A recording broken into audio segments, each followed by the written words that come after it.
Test. Testing, 1, 2, 3. 14 seconds to go. Let's roll. Thank you for having me, man.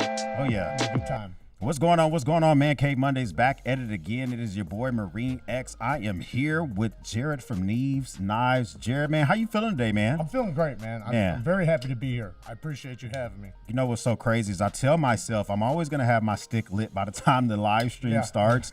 And today I failed at it horribly once again, but you know, we're already back at it again, man. Listen, I'm so glad that you're in Dallas, Texas. And not only that, because I feel like you ever met somebody and they feel like a myth. It's like you met them, and it's just like you talk to them. Yeah. You know they're real. You know you text with them and all the other type of stuff. And then it was the same way with you. I met Jeremy Sires. I saw Taylor Martin. Yeah. And I'll tell you how that went when I saw him at the show at Blade, Texas. But you know what I'm saying? It was just good to meet you and just to see, how did y'all enjoy Blade? Was this your first Blade, Texas? No, technically. Second one. When was the last time you went? 2 years ago. So you Texas. So you were there 2 years. We just didn't run into you because I was there 2 years ago. I might have seen you. Okay. You learn about so many more people every year. Right. So, but it was a great time, and this year was awesome. I know Atlanta is going to be crazy this year. You know, the vibes I'm getting to kind of like let me know that yes, Atlanta will probably be that shit is just how I feel like a lot of knife companies this year were like kind of holding their load. Like they are 100% there. I said that to somebody else. I said that, ATL this year, because, of everything that happened over the past few years, things were slow because of the pandemic and all that stuff. So now they've had like a year to kind of catch back up. Yeah. And I'm telling you, man, because you already see like the lineups of some of the stuff they're dropping, and they always hide stuff. Wow. Always. Okay. So Atlanta's going to be crazy this year. Man, so I want to go to Atlanta. I've already talked to Mrs. X. And first off, give us a Lima Charlie if y'all can hear us, okay, Chad? We appreciate y'all kicking the door in. We know y'all exist, okay? Give us a Lima Charlie if you can hear us loud and clear. We appreciate y'all kicking the door in. We see you outside. Everybody that's already here in the building, in the mix. I see Mippy. Is it Mip? Let me put some respect on your name, man. Mip is in the building. Throw you up on the screen for a second. Precision Knife Works. Now these are people that it says Precision hello. Knife Works is who's doing my hollow grinds on the FLN. See, you brought them in because I've never seen Precision Knife Works in the chat. So people are coming through, making some different things happen. Greg is here saying bang. BG. Oh, that's your saying. Yep. How do you say that? Bang. Okay. Nice. Man, it says S. Kane thought we looked mad. Yeah, it was on purpose. Yeah, we did that. That was like a plan. plan. That was a planned thing. That was a planned thing.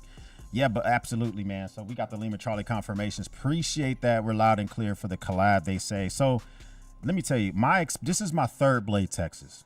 And for me personally with Blade Texas, it does feel like the middle child. Blade West, I've never been, but it seems like the most chill of all of them. No, for sure. You know what I'm saying? Blade Texas seems like you got to show up, but you might get some brisket. Somebody might give you some bourbon. Somebody might shit like that. Yeah, you know what I'm saying? People are walking around with drinks. But I haven't been to Atlanta yet. Like, what to expect at Blade Atlanta? It's much bigger. Mm-hmm. There's 2 different rooms, and it is much bigger. And then after the show, it's we got the pit. So the pit it's hooked up to like a hotel. Yeah. Where it's like a hotel. I don't even call it a lobby, but it's like a bar and like a big party area. It's huge. It's a massive area, and everybody goes there. So like, it's not like, like if you didn't run into them in the show, you're going to run into them in the pit, and everybody just hangs out, kicks it, drinks, and just has a great time. And it goes like to like 2 in the morning, 3 in the morning or something. Is that like for mainly fostering community? Like, who came up with the pit idea? I think the Blade show did, because they know, because there's a bar, it's literally like across the street. So it's like right around the corner, it's right there. So you walk from the show to there if you want. I leave, go take a shower, and then come back, because by the time you're done with the show, man, my feet are cooked. Right. Your voice is cooked, everything's cooked. By the third day, you have no voice, by the way. Like Texas holds nothing like compared to Atlanta, because there's so much more talking, it's so much more louder. Yeah. You have to yell to reach this far, and it makes it to where by the third day, most people don't have voices. Everybody knows on the first day, pass out cough drops and stuff like that. Like, they know for sure. You're gonna see. How is it for, now me and you are not single, But I still got to look out for the people that are single there, right? Are there opportunities for people that are there to get coochie? Are there a lot of women there? Yeah, so it's getting more and more. Every year, it's just, you see it constantly getting more and more. You see a lot of them in the balisong community. There's a lot of girls in the balisong community. And then a lot of girls will work the venues because the companies hire girls to do the venues, right? Obviously, you know, it's better to buy a knife from a pretty girl, you know, than a sloppy guy. Mm-hmm. So they definitely do that. They capitalize on that, which is good. And then, at least for Atlanta, you have people at the hotel too. So like I said, it's a big party. So yeah, there's a lot of women there at the party, for sure. See, my thing is I think that they really are trying to expand more into the female community. I see a lot of people who will comment on videos of mine and they'll be like, yeah, you know, I like knives too, you know, and I sometimes I got to remember that it's just not a whole bunch of third legs that like backpacks and knives and prepper shit and all the other type of stuff. All walks of life. Right. All walks of life. And and the girls are getting more and more interested into it. And I even seen like recently, like a bunch of female channels popping up, like of all different kinds. Yeah, from like very, very young, pretty girls, like, you know, all the way up to you know, older girls. Like it's getting big. Like the EDC community is not slowing down, and it's getting massive. You know, I saw this woman pop up.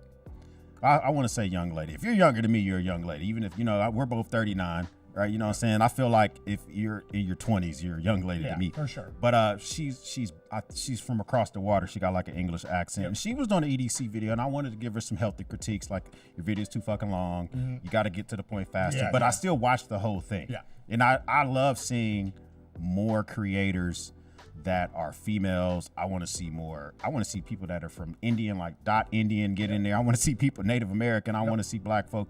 I want to see it expand because I think that it's just good to be able to have that sense of community, but also shit that can be useful for you. Like, well, that's one thing you can say is that the EDC it's a part of everybody's life.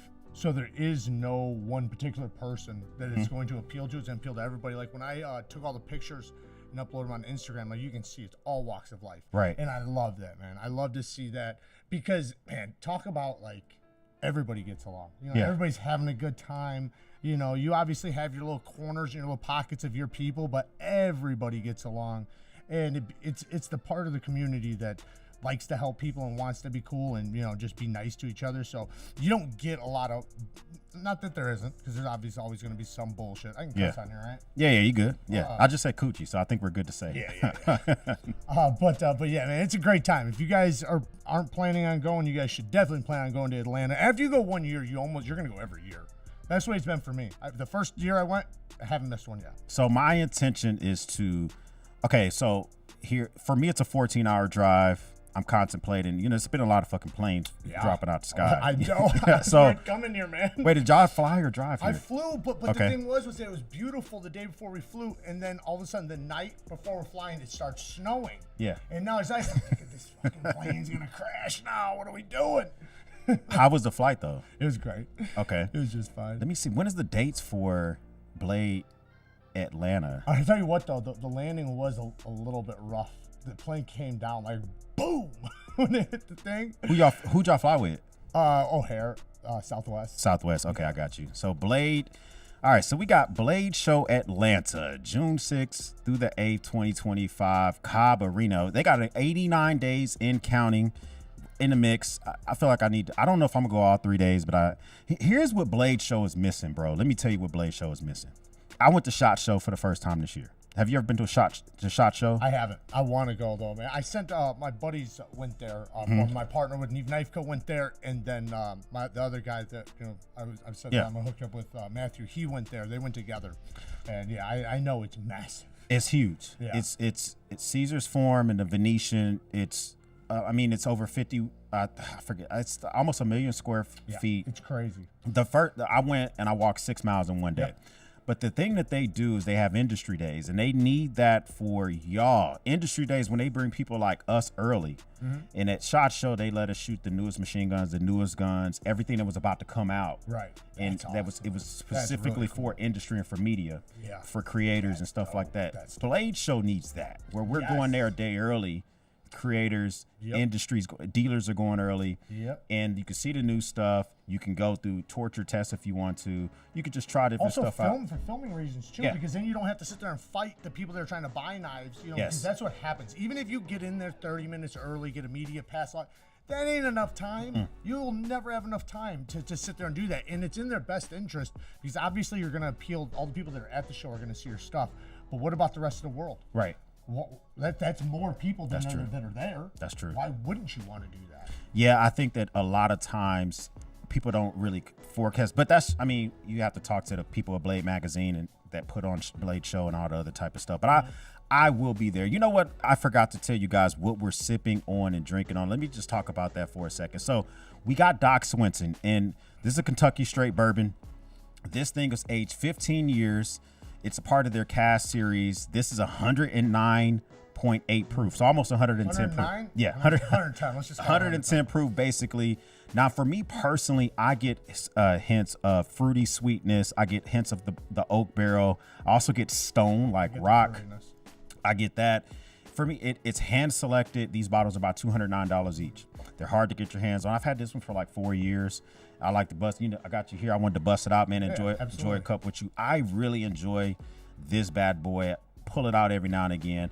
Now we're having it with a Drew Estates Undercrown shade, and I love Drew Estates. They're my favorite cigar brand. I don't like their acid line, but the other shit that I buy these in boxes of 20. This is good. This is really good. Easy smoker. I don't care if I don't finish it, right? You know what I'm saying? It's about an hour smoker.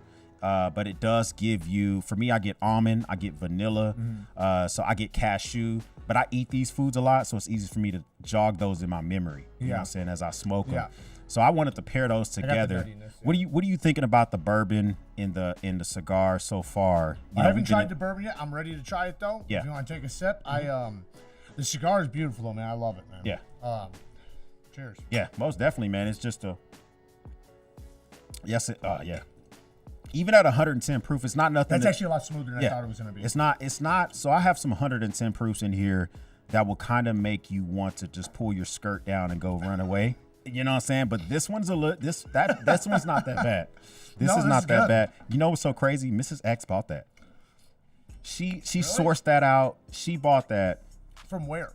I have no clue. Okay. You know, it was a gift, so I didn't. She picked it up. No, she went somewhere and bought it. So I'm assuming she went somewhere local. Yeah. You know what I'm saying? But she did a good job. Yeah, no, She did a good job. Yeah, I learned a lot about bourbons and whiskeys when I was working at a distillery for a few years. Okay. You know, we were making different kinds, and you know, I started getting like the different notes and really understanding it, and the not just the taste, but the smells and the aromas and things like that. Because when you're in there and you're using it, you know, it's very different. Like one of our things was like this cherry vodka. And we had these 5-gallon buckets of concentrated cherry juice from Michigan. So this is pure like cherry juice. And when you're pouring that in there, you know, into the thing, I mean, the entire room, you know, smells like cherries. It's a lot. Yeah. But yeah, it's nice when you can actually get the flavors out of it, you know, all together. Yes. It. Because some you can't. Some are just too harsh. It's like people, you can say whatever's in there, and they're like, I don't taste none of that. You can calm some of them down with put a few drops of water on your finger, let them drop in the bourbon. That helps open it up sometimes. This one, I don't do that. Yeah, I heard somebody else say that the way you're, and maybe it was just a video I seen, but they were saying the way you're supposed to drink it, they poured a little bit of water on top of it, and then used it. So is that what you mean, like that kind of? I don't pour that much water on it. Okay. I will dip my finger in water. Pause. It sounds weird. And I will let the water roll off my pinky into the bourbon and open it up slowly. Yep. That way I don't over pour too much water. Right. So that kind of works out for me, man. So that's what we're sipping on. Let us know what you carried in your pocket today. If you're drinking on anything, if you're smoking on anything, all of that good stuff. I would love to know what y'all got going on. Before we talk about the Grill EDC, not for me, let's just see who else is up in the mix, man. Thomas is here saying hi. Thomas Conley. What up, Thomas? Thank you for kicking the door in. Brad is here. Everybody else? Yep, Brad is here. We got Mike and Ike's EDC. Thanks for stopping by. Thanks for being a goddamn member. We appreciate that, man. You like that? Hey, man, I got to shout out to my channel members, man, because they support. Yeah, absolutely. A lot of, been support for a good chunk of time. Thomas says that he is a New York Custom Knife Show is my all-time favorite knife show. I've never even heard of that. No, I don't think I have either. I feel like a lot of times I get stuck on the big ones and pause. I don't want to be on the big Pause. Okay, I don't want to always just be like thinking. Always thinking about the big one. Exactly. But just moreover, like a lot of times it's just like the big things are what draw my attention. And I want smaller, even pin shows, knife shows to get more. I think we were talking about that earlier when it comes to knife companies. How do they get more attention to their brands? And we talk about, associating themselves with dealers and affiliates. I think it's the same thing with these smaller shows. Associate yourselves with creators. You might have to pay to get their asses there. Possibly. But how does a knife brand they're wet behind the ears. They're new. They're really good at hand grinding. They want to buy a machine someday. They're doing it by hand. Yeah. How do they get their footprint bigger on someone like your channel? Just ask. Okay. Just ask, man, because the easiest thing to do is just reach out. I pretty much, I don't know if I've ever said no to anybody. Okay. I don't care how small, how big, anything. Because the way I look at it is all publicity is good publicity. And, I think no matter what, I'm going to have a good time. I don't really care. But I know some people are going to be a lot different in that arena. They're not going to accept certain things, not going to be worth their time. To me, I don't know where your channel is going to be at in 5 years, right? You might have it small now, but in 5 years, you could be surpassing everybody. And it's like, why wouldn't I have wanted to be, and not that I'm doing it for that reason. I'm just saying you don't know. So, but I do think it's good, though, for the companies to work with the channels. And like we were talking about earlier, Ballistics is talking about letting me come out there to cut up one of their ballistics dummies. Yeah. I got to blow my nose, man. Yeah, you good. You here. Allergies like a motherfucker. Matter of fact, here, do this. You can go blow your nose. I'll take over for a second. 2 seconds. The crazy thing is, it's just I don't like even believe in allergies. but they're real. It's paper towels there if you need them. But the crazy thing is just like a lot of these companies who are smaller and they really want to work with folks and all that good stuff. The biggest thing for them is being able to 100% being able to associate themselves with creators. Did I freeze? Hold on, did I lose him? No, we're good. So, and the crazy thing is I know for a lot of them, they're always thinking about, what are they going to be able to do to get their knives in the hands of creators. And my thing is just reach out, just go for it, just try, and just to see if you can do it.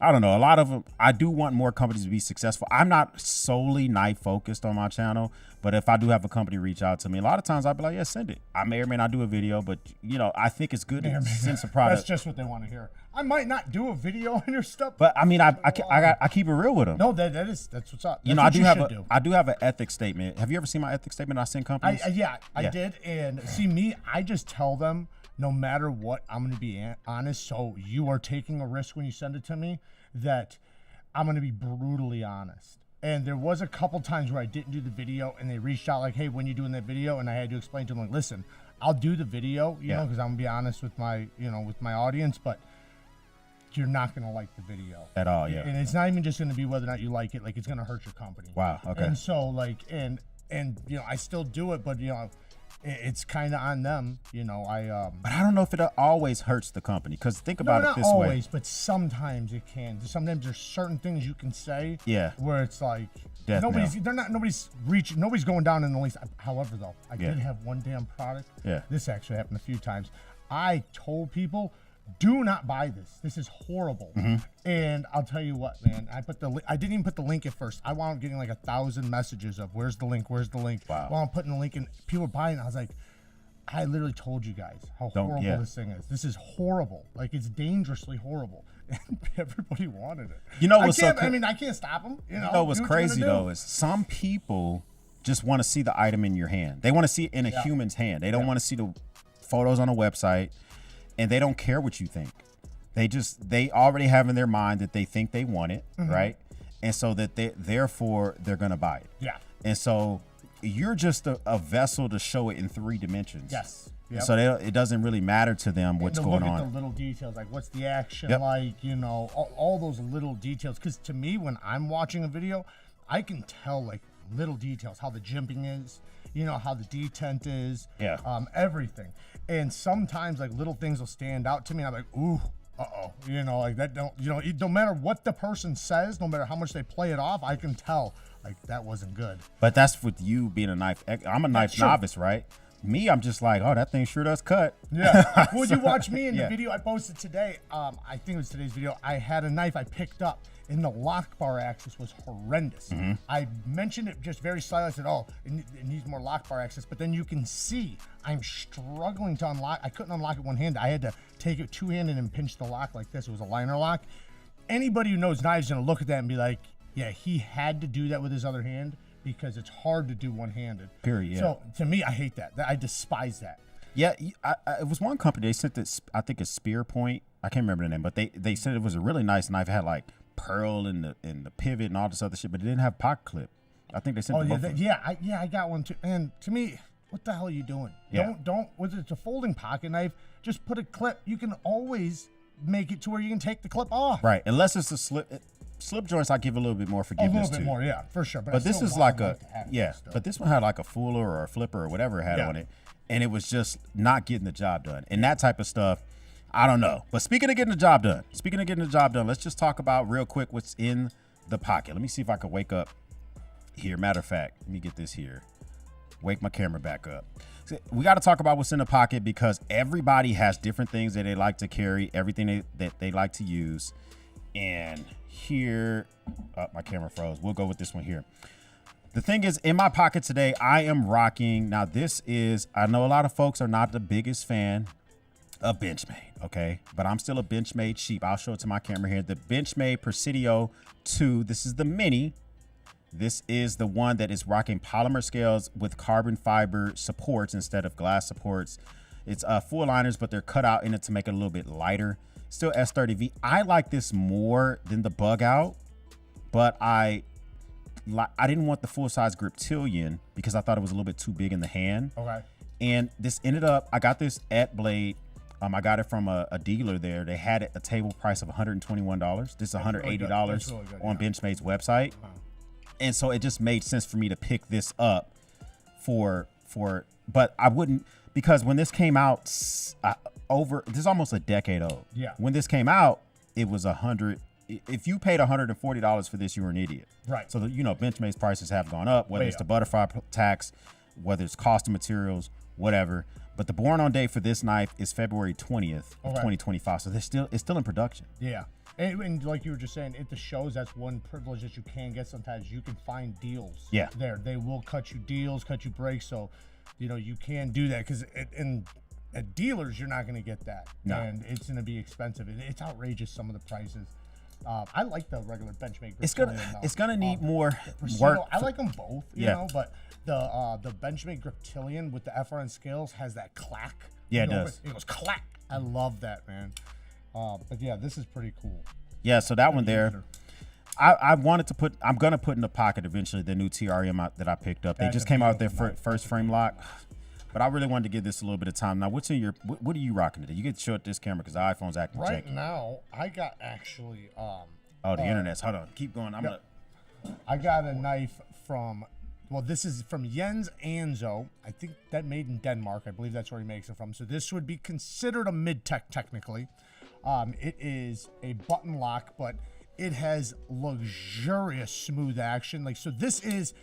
He has CNC, so he does do production through CNCs, but it's small batch, so he's touching everything. He has a lot of, like I said, Midtech basically, where you have hand work and, CNC work. Yep. But it has a very, very tiny flipper tab, super minimal, but snaps out there. It has a full hollow, so the hollow goes all the way up to the spine, RWL 34. And then the handle has a texture in the knife community. You can get his designs much more affordable for production knives. This is done by him. So this is not just his design. This is his knife. He made this. Okay, nice. Okay, so what else we rocking? So in the pouch, this is basically what I brought to Blade Show Texas with me. And then I got a couple things that I got from the show. But obviously I got my own knife design. We'll check that out here in 1 second.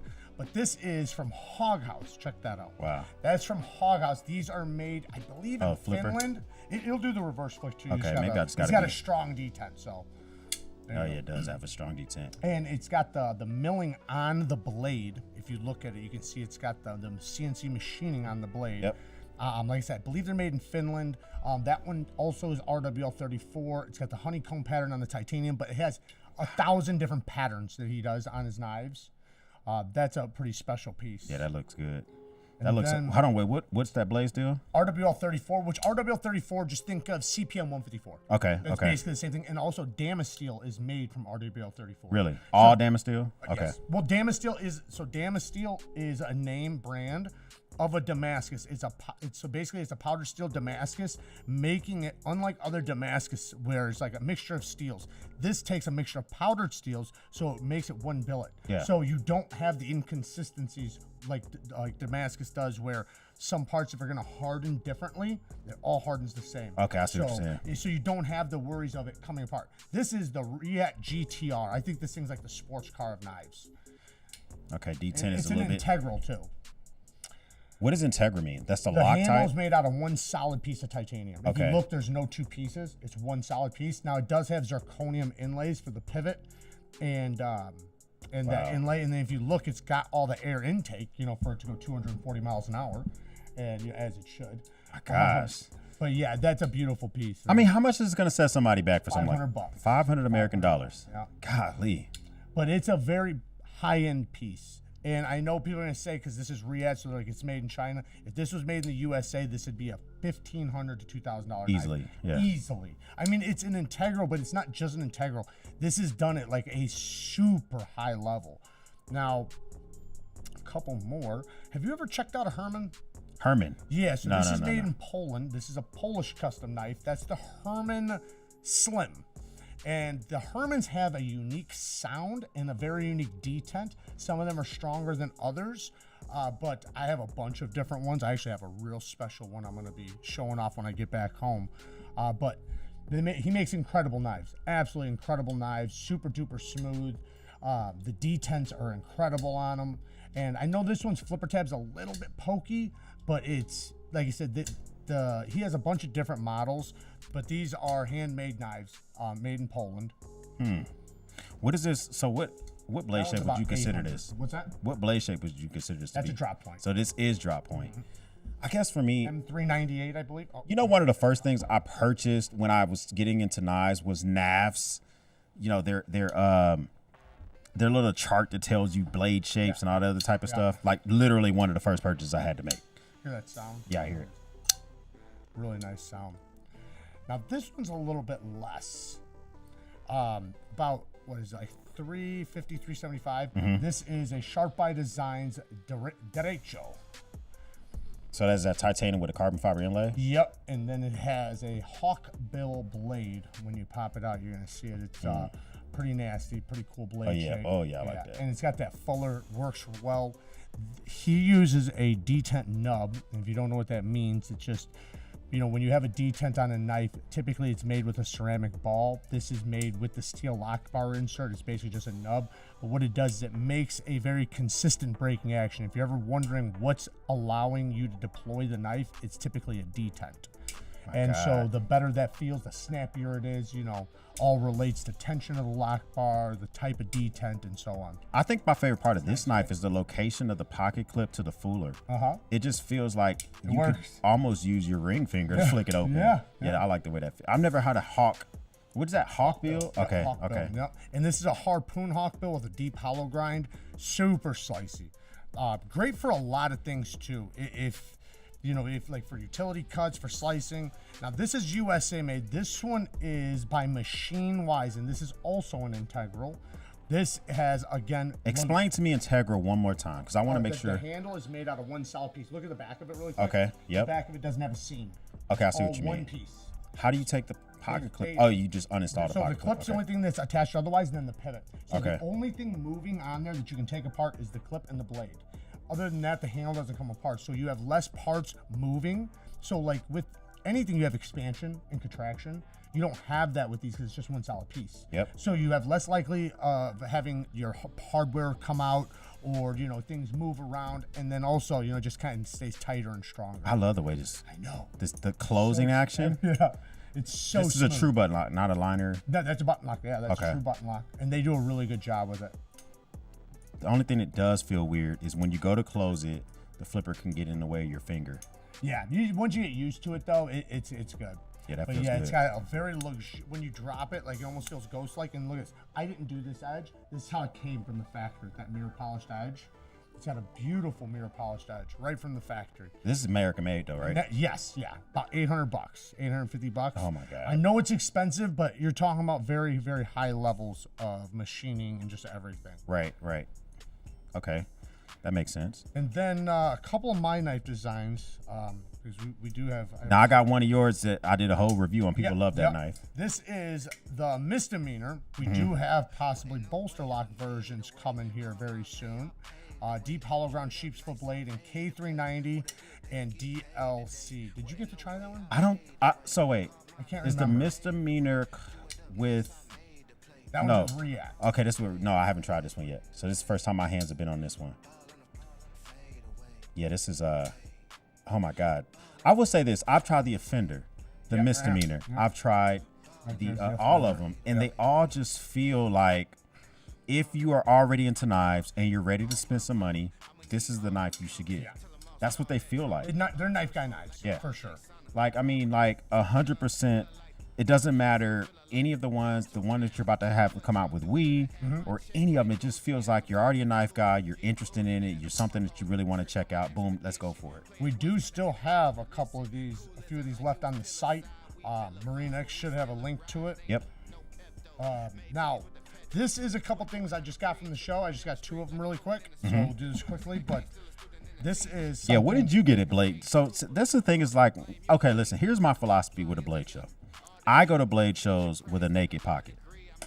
And I can't do that. No, I go to a Blade show with a naked pocket. Tough. That's hard. I don't know how you I do go it. there with the intention and I give myself a budget, right? So this year my budget was $400. Okay. Right? Yeah. And I ended up walking away with purchasing 2 knives. But the thing is like, so if I get pocket checked at a Blade show, it's highly likely that I don't have anything in my pocket. You know what I'm saying? So what did you end up? But you're not going there with a naked pocket. No. Never. No, as soon as I get off the plane, I'm already dipping my hand in my bag, getting something in my pocket. I can't. Obviously, you got to check the shit. I can't stand it. A naked pocket. Yeah. Yeah, like every time my hand touch it, my heart drops. I get paranoid. Yeah. So that's the crazy thing is because on my nightstand, there's a walnut tray where I lay a knife, my watch, because I sleep with a smartwatch. Okay. But I wear real watches throughout the day. Yeah. Right? Yeah. So it's a watch, it's a knife, it's normally a lighter, because I like to just light my fireplace or light a cigar or whatever. And normally my wallet is there as well. It's just like as soon as I get it, doesn't matter if I'm in just joggers, the shit goes in the pocket immediately. Yeah, immediately. And so when I have You to ever wear on the waistband, like with your knife, like No. with joggers? That's what I do. I don't go in the pocket. I go right in the waistband and hold it right against your body. It's much more secure. You can run, you can jump, dive, you can do anything. I need to try that because a lot of times I'm over here fooling around with my kids. Tosses around, right? Yeah. All over the place. Feel like I got a freaking an additional leg, a leg exactly. hooked up to me. All right. So what did you pick up for the actual show itself? So this is from React. Let you just check it out. The name of this one, the CK. God. Now, this is Magnet Cut Steel, and this was one that stood out to me big time at the show. What is it called again? The CK, Okay. which is, I think it's the initials of the designer. I can't even think of his name right now. I think it's Christensen. I'm not positive. So Somebody's I don't gonna want put to it in say chat. it because I'm going to probably be wrong. Yep.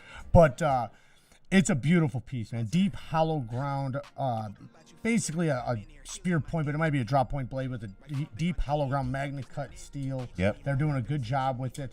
And it has a front flipper and a hole deployment. They both work great. Comes in Timascus. It comes with, so like you see the windows, there's some with windows that have Timascus windows. These windows right here, they're Timascus. This one's obviously, just titanium on the inside. So this one's going to be the most affordable one. But no liners, huh? I don't know. I guess it has a small liner. Okay, so just a small liner on the one side. On the show side. And then this guy actually has some Timascus. This one's from Katuo. So Katuo is Reich. So they're basically the same company. Okay. So you can see this one has a Damasteel pivot with God. a Timascus inlay around, or Timascus pivot collar, but the pivot collar is a weird shape. And yeah, it's pretty damn wicked. I'm gonna show y'all this real quick because this shit is. The flipper is a little unique. You almost have to do a push button on it. See, The you know thumb what? studs are great though. I'm all about thumb holes and thumb studs. Yeah. I'm like all about it. Somebody saying it's beautiful in chat. I agree. Like it is a listen, I am not the type of person. Oftentimes when I talk about knives, I would tell folks, listen, don't skip a bill, don't not pay your rent. Right. If you don't need it, don't buy it. Yeah, absolutely not. You know, but if you're ready to get into a knife, you know, go for the stuff that draws your attention, it really draws you in. Yep. Yeah, that flipper does feel weird, but it doesn't feel disgustingly weird. Yeah, it's just you got unique. You got to get used to it. It's just, but they do have the jipping on there to make it feel like accessible. Oh, that feels. Look at that detail around the pivot. Yeah, Damascus steel and then Damascus. It's really unique how they did that. Who makes this? That one's Reich or Katuo, which is Reich. Yeah, that's dope. That's dope. I like that. Yeah, that was a couple things I grabbed. I did grab one, and I don't know what happened with it. We might have lost it. I grabbed one of the Heretic Cell Shade OTFs for Kara, and I don't know if we lost it. I don't know if we left it in the Airbnb or the rented car. I don't know, but we can't find it right now. Hopefully we do find it because I did actually pay for that one. So the thing is how do you feel when you lose a piece of EDC kit, whether it's a knife, it's a bag, like how does that, is that the knife that you got or no? That's not the one you got? No, it's Heretic, it's Cell Shade, CEL Shade. I'm pretty sure we'll roll up on it. They may not have it on, because a lot of times they'll go to the show and they won't put it on their website. Yeah. I think they dropped that one at the show. Yeah, and they may not put it on their website for a couple of days on purpose. But like, how do you feel when you lose a piece of kit? There was only 2 knives recently maybe 3 that I was upset about. And 2 of them were from Quiet Carry because Quiet Carry makes some of my favorite knives. And I don't know how I don't lose any knives for years. And then a knife that I absolutely adore, that I never lose, always know where it's at, all of a sudden just fall. The good old Lord just came and grabbed it. Yeah. Like, it's gone. Like, and I've looked everywhere.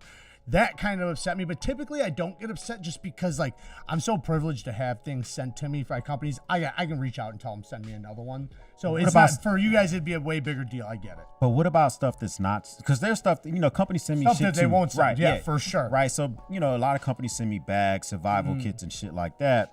But, for me I just give them a bad review after. I'm just kidding. Yeah, it's over. I'm done with it. 100%. Fuck that company. It actually, it gives me anxiety for the first day. And a lot of stuff I lose in my clothes. Oh, really? Right. So I get undressed I get undressed in my closet, and I normally empty my pockets in my closet. But if one of my kids, they come in the closet, I'll forget to take a pocket clip off. My wife, she knows now to check my pockets before she runs them through the wash.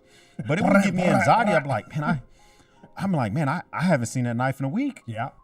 And it's just like, because you don't know right away. Yeah. You never know right away. And then you go to like the spot where it'll typically be, and you're like, there's something missing there. You have to start counting and start looking. Whether it's a knife case or if it's your stand where you dump everything or whatever. Yeah, I 100% am not down with losing crap. It legit gives me stuff. It gives me anxiety. And for the longest time, especially we do YouTube stuff, I've lost stuff where I over reviews for it. And I'll be like, God damn. Oh, that sucks. Yeah. That sucks big time. I've done that too. And I've been like, oh man, like you feel so bad because the companies sometimes will be reaching out like, hey, what's going on? And you don't want to tell them like, sorry, bud, I lost it. Send me another one. Right, send me another one. And by the way, it was awesome for the 3 days I had it. Right. Or you don't even want to say that because it sucked. Yes. but you're trying to act like it didn't suck. Right, just so that's another one. To make you feel better. Yeah. So I had a few pickups. The most unique pickup I have for myself, I mean, I did a whole video on this stuff. The rest of my pickups are kind of all over the place. I got this tactile bear. Sometimes I like stuff that I can take to a barbecue. That includes some of my guns as well. That I can just I know Civivi makes something similar to this, but this is a slip joint magna cut with a bottle cap lifter built into it. I like that. That's unique. You lose some blade surface. You lose a little bit of cutting edge compared to a regular bear. Yeah, but are you really using all the blade for with this one? This one, you're gonna use to open things up. Yeah. And what better, open up a bottle? Have you tried it? The bottle opener? Yeah. It does work well. Yeah, it works. Okay. Yeah. Open a bottle. I mean, how well do you need to? As long as you can lift the cap off of a bottle. Yeah, just sometimes, I've seen some where it's the wrong position, so it'll close the knife. Yeah, here's the regular one. Yep. So this is what I got, guys. I'll show you real quick. I should have been showing the camera. Yeah, I all the got you time. right My there. bad. There you go. So that's the Bear OG, right? And this is the Bear that I showed you on a video. This is the Bear with a bottle cap lifter built in. And you may say, you know, titanium scales, and you're cutting into Magna Cut, and I like the walk and talk on there. I like Jack Wolf's walk and talk a little bit more. Yeah. Oh, for sure. But that one's good. I mean, I like the way that works as well. But this the reason why though. The difference is the back spring is so slim on this. It's almost not possible for it to have that pop. Same level. Yeah. So that's just the tension, you know, point. But yeah, Jack Wolf's really nice. These are really nice. There's a few companies doing some really good slip joints right now. Recently, QSP started doing some stuff. Traditional pocket knives, they have some really cool stuff. What's the name of that company? Is it Ohio River or Ohio or something like that? I'm not sure. They're doing slip joints. Oh, is that from traditional pocket knives? I think that's. Is it the same folks? I think they have that there. I think they have those knives there. I got you. Yeah. So one thing that I will say won't be in the pocket is I always like to talk about grill EDC that's not for me, and we got this from We. Now listen, We for me they make some bangers. Yeah, like I will say this. Okay, I had no clue that we had a bougie banter. The banter just moved to a crossbar log. And so I was talking to Ben over there at NAF, and I was talking to Kyle over at Civivi, and I just recently was looking at some budget crossbars from CGRB Maximo with David C. Anderson Design. And I was like, man, I really want to try out the banter, the baby banter from Civivi and from We. Yep. I had no clue they had the bougie banter. Have you tried it out? What do you like it? Yeah, it's pretty cool. It's compact. I'll say this: the one I do like besides that one, and I didn't know this one existed until I went to Utah and hung out with Ben. I never really liked the Lander. I wasn't a big fan of it. It was just too small for me. There's a lot of iterations of that I didn't knife, like though. it. Yeah, there's a lot of iterations. Now they have a large one though. That one's actually really cool. It's like the size of like a bug out kind of. But it's to me, it's the perfect version of that. That's really cool. The bougie banter is also pretty cool. I'm not a fan of the choil on it, which you know I did talk to Ben about, but it's really nice. And the thing is that that's not even Ben's style At all. not whatsoever. Like not even a little bit. He only did it for the audience. So I will say this: he said it sold out in like 15 minutes at Blade. Yeah, So they're doing great too, man. His little shop Yeah. in Utah, they're doing great, man. So this one here, the bougie banter, is sold out online. It's sold out at Blade. Is it sold out everywhere? I mean, notify me here. Wow. It sold out 15 minutes at Blade, Texas. Should have showed that on the channel more. Hey, let me. No, don't show. You know what pisses people off the most, and I think you can relate. It doesn't matter if it's a bag, if it's a watch, if it's whatever. I'll tell companies, I don't want to present your item if you can't keep it in stock. I say that too. No, I say it too because I get bitched at. Yes. Like the comments are and I have like companies or people sometimes they'll be like, "Hey, I want to send you this to check out," and I'd be like, "Well, it's discontinued. I can't." And then they won't understand why. It's like, listen, you gotta understand. Like, if I'm showing something and I really like, what if I really like it? Yeah. Then I'm just gonna basically tease the audience and haha, you can't get it. I got You know? one. Yeah, I got it. I mean, I showed you a flashlight earlier that's a prototype I'm under embargo for, but that company sometimes I'll show their shit and it would just not be available. Yeah. And I'm like, so what's your plan? Yeah. Like, so this one here, I look forward to get my hands on the bougie banter. I don't, will it be fatter? Will it be more accessible? I don't know, but I do like the way that looks. It is cool.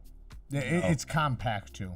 Now, here's the thing. Now, here's the grill EDC not for me. I like to talk about stuff that I think that sometimes companies puts out great stuff. In this one, you said the Wee knife Winsome, you tried it, Blade, and the flipper was not impressing you? Is that what it was? Flipper wasn't impressive. It could have been the one I just tried, but I was not a big fan of it. So the thumb studs, if you look at the thumb studs, they're really close to the scale when it's open because they're like almost, I don't know if they are the stop pin, but they act like the stop pin.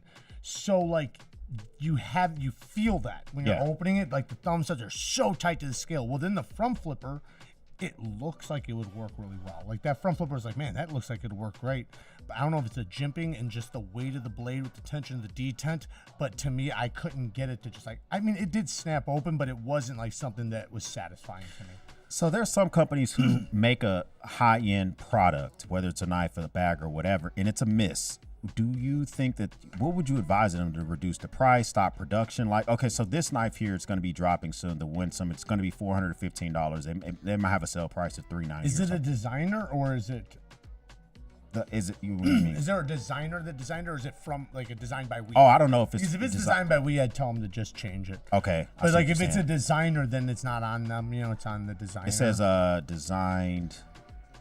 Let's see, We Knife. Yeah, they designed. So it. yeah, I would just tell them to change it. But what about a company that can't just make that? Should they drop the price and try to get rid of it? Yeah. Like even you come up with designs yourself, and if it wasn't pushing, people weren't a fan of it, you didn't have the power. Would you just want to get? You know, sometimes Spyderco would do this, and so will Kaiser.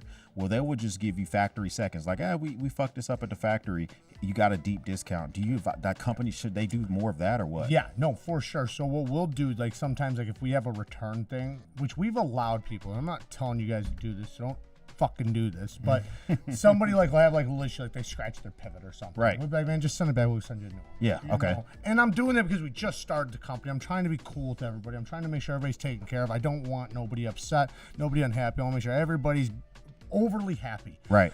But we'll take that now and just sell it at a discount. Okay. You Okay. know, so we're still gonna make money off of it. You know, it's not gonna be as much. Some of the craziest discounts I saw at Blade Texas 2 years ago was Kaiser seconds. Yeah. I mean, like you're getting, so you might get a Bear normally 119 for the aluminium version, and you might mess around and get it for, you know, I saw it one time $43. Yeah. Are you okay with a scratch or it doesn't work that great or whatever? And I'm okay with that. I like just getting the product into folks' hands, even if it's not what you would like it to be. Yeah. As long as they know, hey, don't be going out here and representing as us effing you over, because we weren't really trying to do that. No, for sure. Yeah. So for me personally, I would say that hands down, this would be this week's Grill EDC, not for me. Not for me M390. either. I mean, it's. Would you recommend that to folks as it stands right now? No, I wouldn't buy it. Okay. I would stay away from it personally. And listen, We Knife makes such amazing stuff. One reason why I'm especially saying stay away from it. And that 415, there's a 15% discount code on that, so it's much less than 415. Right. But it doesn't matter because they have such amazing knives. They have so many bangers that why settle with something that's not top notch, because they have absolute top notch knives. What would this knife be in America? 415, made in China. $4,000 Easily. Yeah. With these specs. With those specs, with everything, with the machine, because it's not even just about the specs, it's about the machine work that's done and the time, the level of machining, that jimping, that's wire EDM, right? Wire EDM machine is going to be so ungodly expensive. Like TRM has one. Okay. And and theirs is running around the clock. Okay. Like, so you have to have a guy there using it, running it, and it's just very expensive. They have machines there, like a tactile, that costs as much of a house, and it's one machine. Yeah. So, when you start thinking and start, realizing, to get this level of machining and this and that, it costs. And yeah, for American, it's difficult to do something that clean and that well fit with those tolerances and not charge a lot, because like I said, guys have to stand there and do it, and we get paid good wages. So. True. Yeah, that's true. 100% made in America. Yep. Hey, put a Q colon in front of your comment or your question. It will help gain my attention. A Q colon in front of your comment or your question will help gain my attention. Be right back. My wife is calling and says Mike and Ike's EDC. Any comments jump out at you as you look at chat? So we got here, let's see. Ian is here saying you're a hottie. Thank you. All right. I would take that as I would say that I guess we already know that. Listen, if for some reason Mrs. X chose me, you know what I'm saying, and so Mrs. Neves chose you, so it's they know something, right? They obviously know exactly what the deal is. I saw somebody else earlier saying that $400 for a Benchmade bug out aluminium scales. I wouldn't pay that. Yeah, no? No, hell no. You know what's so crazy? You can get original goat scales and just get a bug out and get original goat scales for like $75 or something. But some people, I will say this, some people like just the package and be able to send that back to Benchmade. And you know what, you're right, because they don't have to take it apart. They don't have to put it on. They don't have to worry about the risks of, because some people are scared to take apart Benchmades. Yeah. I'm not worried about it, but I know a lot of people are. And I remember the first time I did it, I was terrified. I was like, I'm going to mess something up. A screw or a spring's going to go flying and I'll never find it. You know what's crazy? I did fuck up shit messing with a Benchmade, right? So I'll show you this, right? So this cigar cutter here, I took this apart and I was trying to sharpen the blade itself. It's S30V for a cigar cutter, guillotine style cutter, stabilized wood scales. I love this cigar cutter. I jacked it up putting it back together. I sent this to Benchmade and they charged me $5. They put it back together.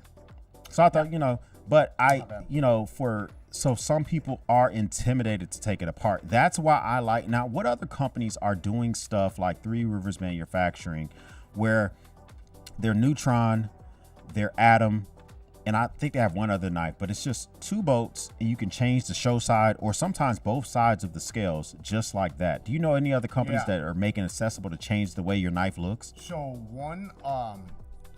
I don't know if they have extra scales yet for it, but the drop bear from Kaiser, you can get right to your Omega springs because they have it to where you can change the setting. Yeah. So you can change the tension and make it have a stronger, snappier detent. I didn't know that. Yeah. But they make it so easy. Like unlike Benchmade, we got to take the whole knife apart and you got to put things in, block it, and you can just take the scale right off. 2 screws, take the scale right off, and you can see everything. Change the whatever you want on this one. You can change the whole Omega spring, change the setting. Then put that scale back on, 2 screws, flip it over, and do the other side because it's outside the liners, right? Unlike being on the inside of the liners. So that's a really cool setup, and that's made it to where technically, like scales, they should have 100 scale options.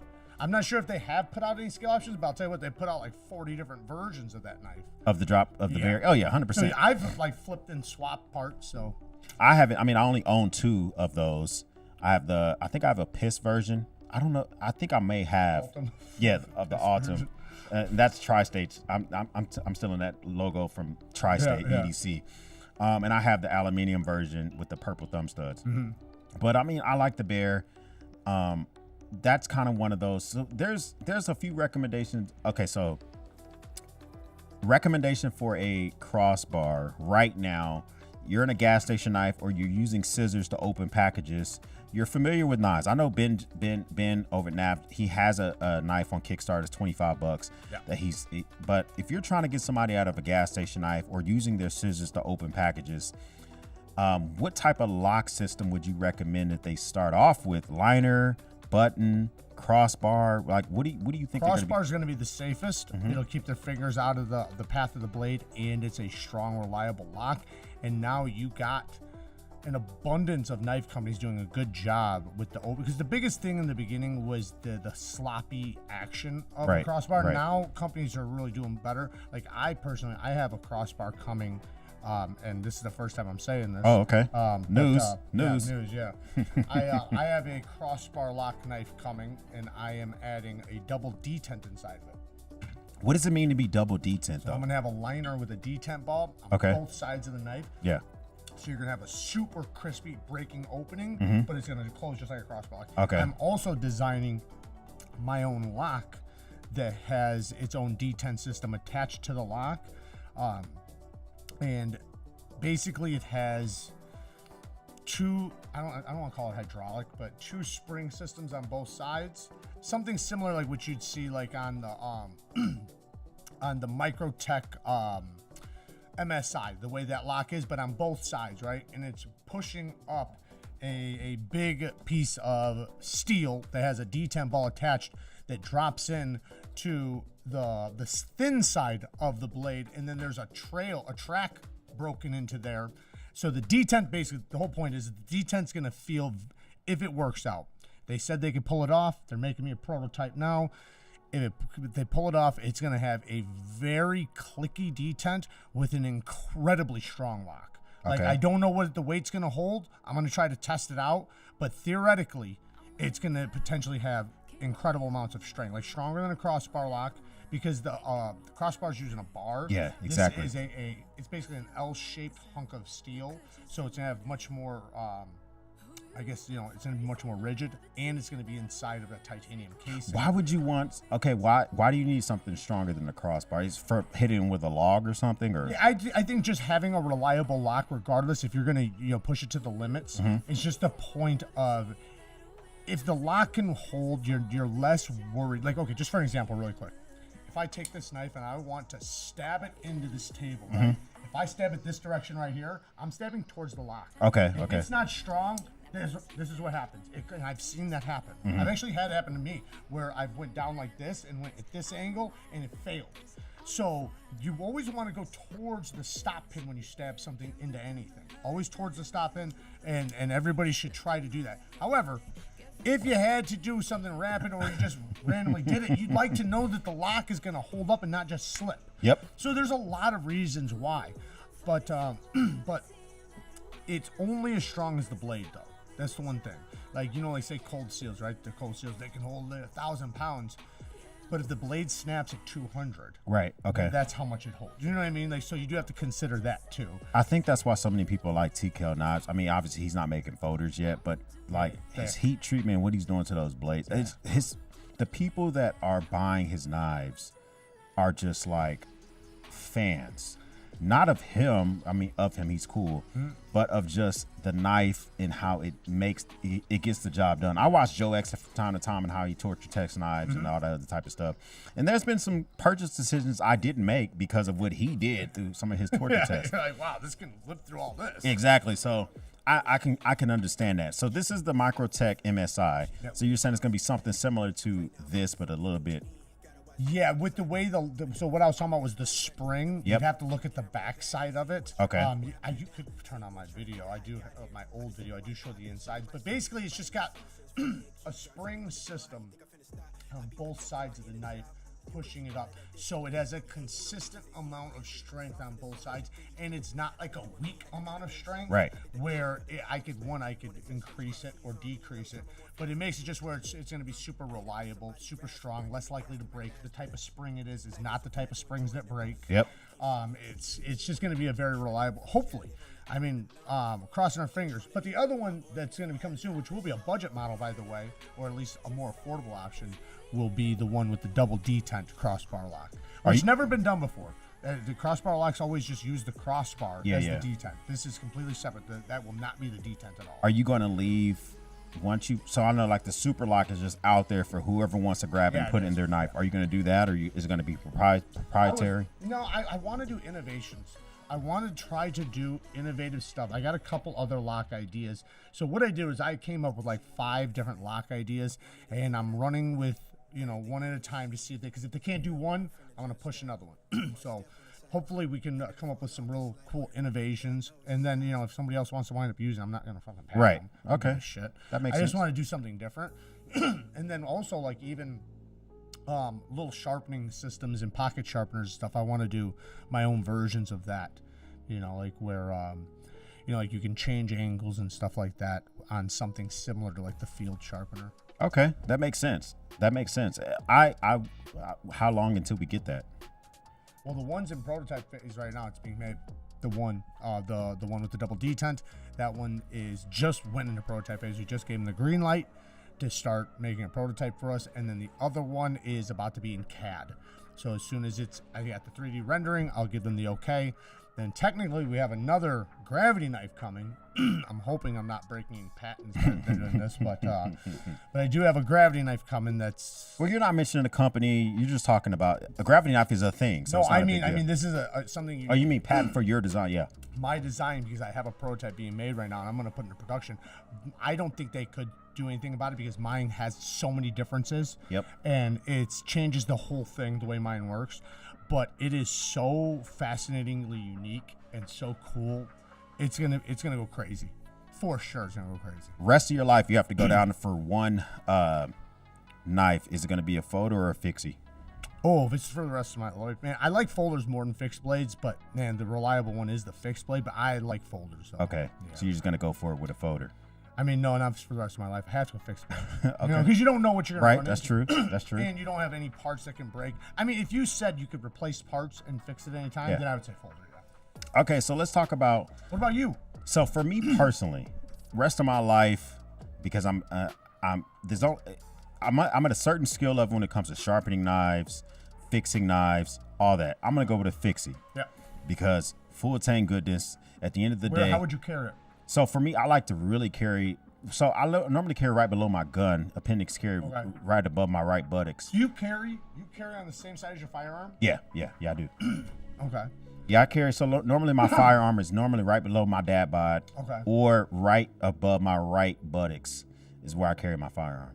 Do you ever think of the scenario of somebody going for your firearm and having to deploy the knife to get them off of your? Because if they like, I always say this, and especially with females, not necessarily with men or with you, but if a female has a gun and I'm within this range of her, it's not her gun, it's our gun. Yeah. Now, if she has a knife, it's her knife. Yeah, that's you know true. what I mean? That's true. Because it's going to be very difficult for me to go after that damn knife without getting stabbed. If it's like something that's meant for self-defense. I just think that a thief is going to be a thief. Yeah. So it doesn't matter how there are ways to deter people. You can put your shit in the front pocket, put a zipper in it. I can just raw dog a pistol in my front pocket with a zipper and no one's going to get to it. Nope. But I'm saying when you're trying to get to it yourself. Yeah, that's true. That's true. Like say if I got the drop on you, and then you go for it, and then I know you're going for it, so then I try to stop you from going for it to get you off, to get me off of that, having a blade in another position just to go across the arm, so that now you can get to it. I think is a good idea, but.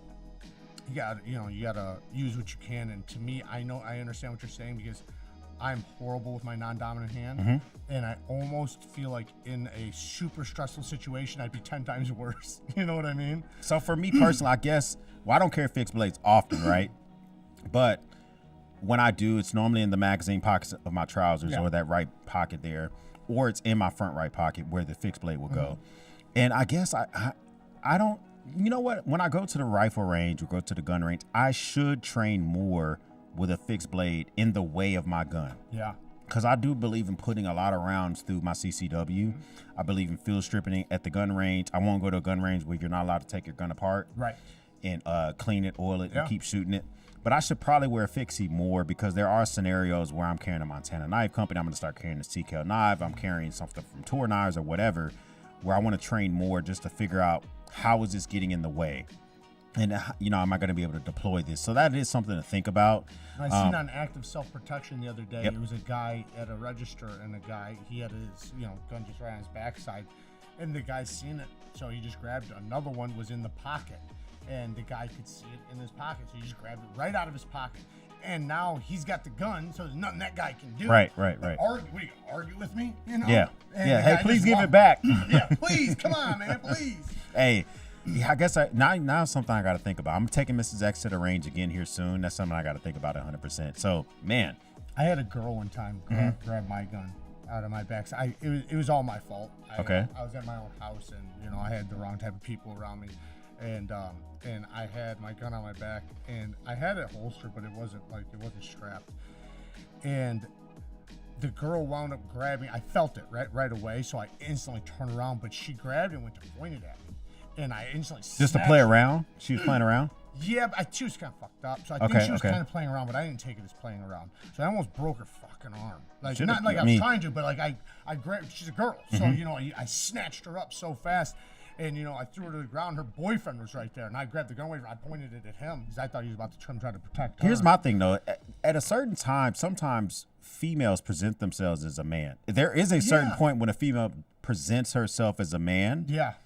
And now you have become a man for my self-defense purposes. Yeah. And in that scenario, when it's only one of me in this house, I got 5 kids, I got a wife, I got a mortgage, I got all sorts of shit to worry about. You have not presented yourself as a man. Yes, right. Yeah. So unfortunately, when furniture starts moving around, I have to treat you like a man. Right. And so, but there, you know what I'm saying? Maybe she thought it was a misunderstanding. And, in any other scenario, there's Mrs. X can tell me right now or later on tonight, like, she can damn near spit in my face. She still hasn't presented herself as a man, but in that scenario, she has. Yeah. And I think that what you did makes a lot of sense because at that point it was a reaction. Exactly. There was nothing else. Like there was no second thought because the gun was pointed at my face. So it was just like an instant reaction. And then her boyfriend, though, actually, when he was running up, had nothing to do with me. He wasn't coming after me. He was actually going after her to stop. So, which was cool because he didn't get upset at what happened. He was like blaming her, like, what the fuck are you doing? Like, what's wrong with you, Which was cool, but, you always think in the back of your head, like, what was the intention, and did I get lucky or was it a joke? Because you know, 'cause I knew them, but I didn't know them that well. She was some stripper bitch. I didn't really know her. She was my buddy's girlfriend. Well, I will say this. I do enjoy me a stripper every now and again. Okay. I'm just saying that's who she was. She was at the time, my buddy's girlfriend who was some stripper. So I didn't know her like that. I mean, I would tell you this. Fuck, obviously. I just think that, when they put themselves in a scenario, you presented yourself differently. I had a waiter one time who put his hand on my shoulder and reflexively almost broke his arm. Yeah. Mm-hmm. And he was just trying to get my attention for whatever reason. Like, hey. Yeah. Yeah.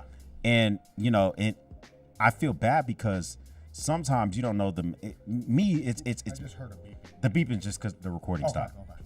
But for me, the biggest thing was you presented yourself in such a way where I felt like I need to deploy a level of protection that you didn't know was going to happen. They don't know that. Exactly. They have no idea that's coming. They don't know, because some people's lives are a lot different than others, or have been a lot different, their upbringing or whatever. So they don't even perceive certain things as a threat or that a problem at all. Mm-hmm. So when that reaction happens, they obviously understand like that's a reaction that, is warranted. But they also they didn't understand it in the moment. You know what I mean? It jumps out at them. So I'm going to ask you a few things that I think every man should know how to do. All right. So these are things that I'm going to see if I believe every man should know how to do or acquire that skill.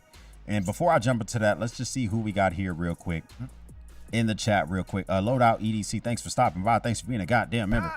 We appreciate that, man. Hopefully everybody's having a good time. I saw Me With Knives here as well, sir. Thanks for stopping by. Thanks for being a goddamn member. Everybody here, make sure you put a Q colon in front of your comment. That will help Jared and I see it a little bit better because, we're not really 100% reading chat the whole time. So that makes it a little bit easier.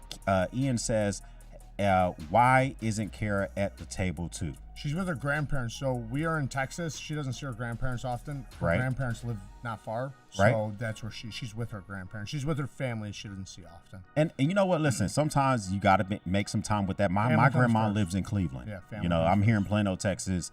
If I get an opportunity, let's say you lived in Cleveland, I take Mrs. X there and I'm gonna be with my grandmama. Yeah, you got you know what I'm saying? You should. I mean, that's the way it goes. Family first. So listen, you will see her soon. She's still around. There's no divorce coin. 100%. They're still there in the mix.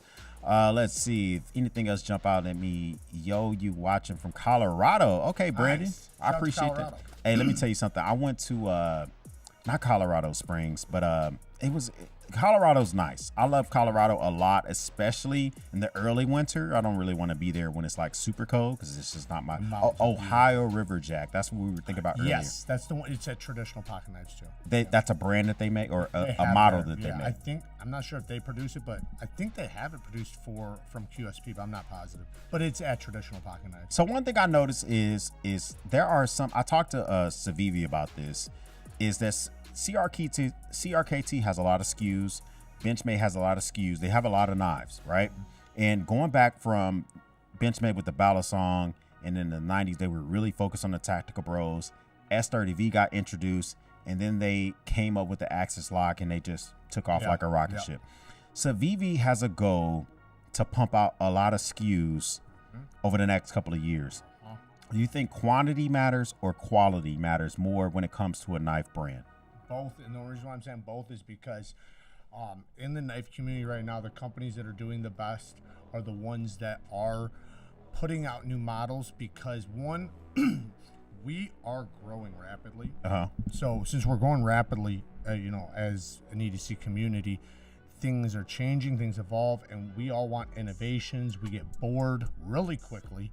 And yes, there's some things that are like iconic, but it's good for companies to keep up with the pace, like using the new steels, new locking systems and whatnot, but then also, doing different styles and things like that just to appeal to the audience. Because otherwise, for an example, like the company Rake, right? Rake came out a few years ago. Rake, R-E-A. Okay. Okay. They came out and they had some really good models and really good budget models. Good materials, everything. Like the Rake P801.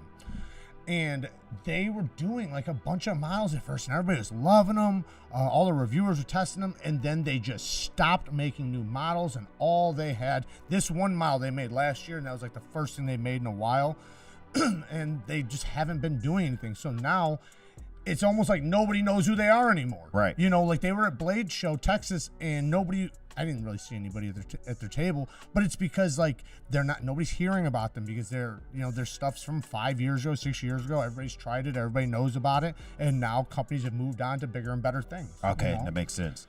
That's what I want Civivi. They had their first venture in a crossbar lock with the Yonder. Yeah.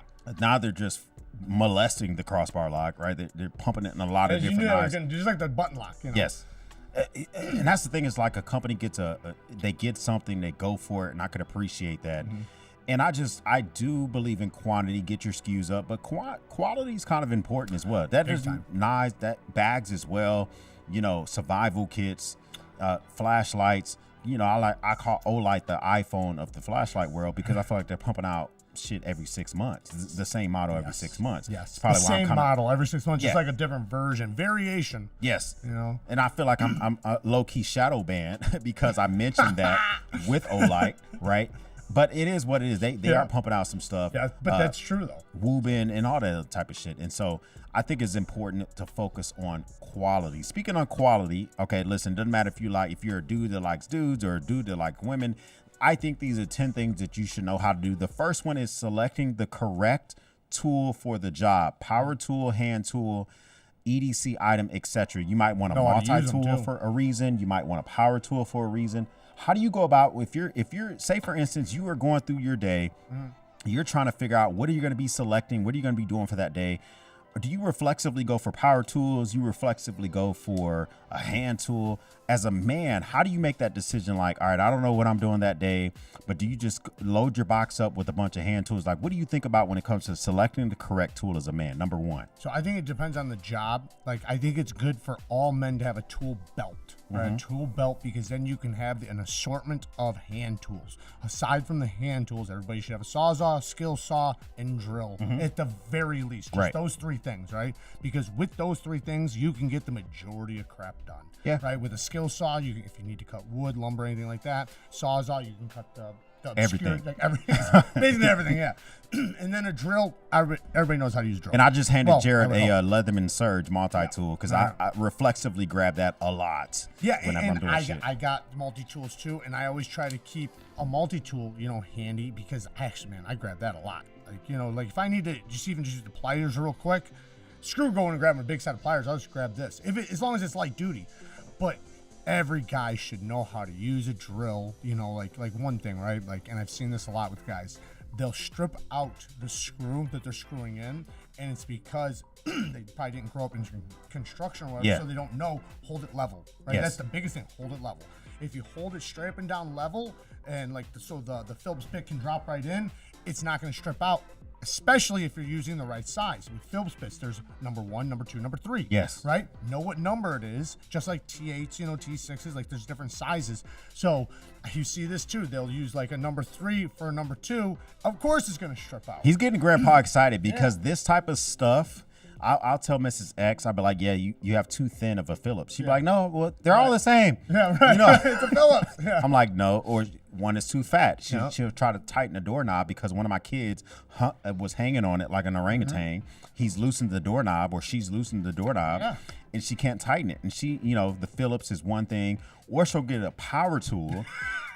So we get an impact, So we get an impact to tighten a doorknob, and I'm just like, we gotta go hunt. We need more boats. You completely screwed that up, 100%. Okay, so I can appreciate that. So, here's another one. Number 2, I think every man should know your drink, and know how to order it without hesitation. If I go to a bar with you, right? If you don't drink, okay, I'll give you a pass. Maybe you get a club soda, whatever. But I think, what's your drink? I would just feel like a Jack and Coke. Okay, so but if we go to a bar, we get there, you're not going to be like, I'm not really sure. No, I'll typically go Jack and Coke. How important is that for if someone is interested in you, or just your stance among other men, to know your drink and know how to order it? See, to me, I do think if you're sitting down and somebody's like weary or whatever, it just makes you look like you don't order drinks very often, or you haven't had very many drinks. Not that that's a bad thing or anything, right. but it does give you that perception. So then the person next to you starts wondering, like, is he going to be able to handle this damn thing? Yes. You know, like, who am I sitting next to right now? What's about to happen? Is he ordering it because... Is he a happy drunk? I hope so. Did he only order it because, like, for me, I know my go-to is an old-fashioned. Yeah. Right? Mrs. X, her go-to is either going to be like a white tea shot or an amaretto sour or whatever, Moscow Mule or whatever. But you just got to have that drink, know it, and be able to order it as a man. It just distills confidence. Even if I'm going and I'm not drinking at night, I 100% give me a club soda and lime. Yeah. You know, and just be able to have that confidence, because I think that also portrays something for men. Number 3, how to jumpstart a car. Big time. That's huge. And how many people do you run into that have no clue on the side of the road, whether they have a jump starter pack that you can just keep in or hook 2 cars together or whatever? I ran into it my whole life. So I never had that problem because I've grown up around men that just all knew how to use tools. But in the neighborhood I grew up in, you'd run into people daily that had broke down cars, didn't know what to do. And sometimes they didn't even need to jump. They just needed to tighten their damn, the post. The terminal, Yeah, that's it. So, and that's another thing, just knowing how to, you don't have to know how to be a mechanic, but there's just like a little step, like a couple steps just to check, right? Like, is it the battery? Is it the alternator? Just these little things. I think that's important to know.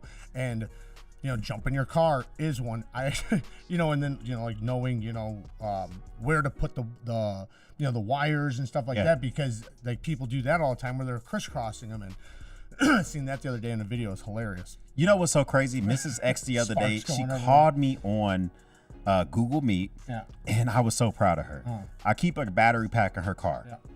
She was just like, hey, I got to jumpstart this car. The only thing she could remember is I was like, okay, black on first, red on, black off last, and all the other type of stuff. But she jumpstarted the car with a battery pack.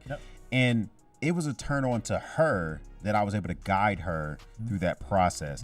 And a lot of times it's just like, as a man, being able to diagnose quickly, jump starting a car or changing out a tire, all that type of stuff is some real shit that I think is extremely important. Here's another one. I just wanted to know really quick with that. Oh, yeah. To jump your car or to get your battery powerful enough, it's 12 volts. Yes, so exactly. If you can see 12 volts on the battery, like in your car, then it's reached enough to where you can start it. Or like if you see it dripping below, right now, okay, it's my battery dwindling. I need a jump. It might be a light jump. Yeah. Hook it up, bam, go. But just to know those little things like that, I think that a lot of folks that's a skill you need to be able to adapt and learn to do. And I'm quizzing Jared to see if he can do all this stuff, because I think that that's something you should know how to do. Another one is 100% is sharpen a knife, a stone, glass, a stick, or a rock. And I'm saying all this stuff for survival situations, but how important, I suck at sharpening knives, okay?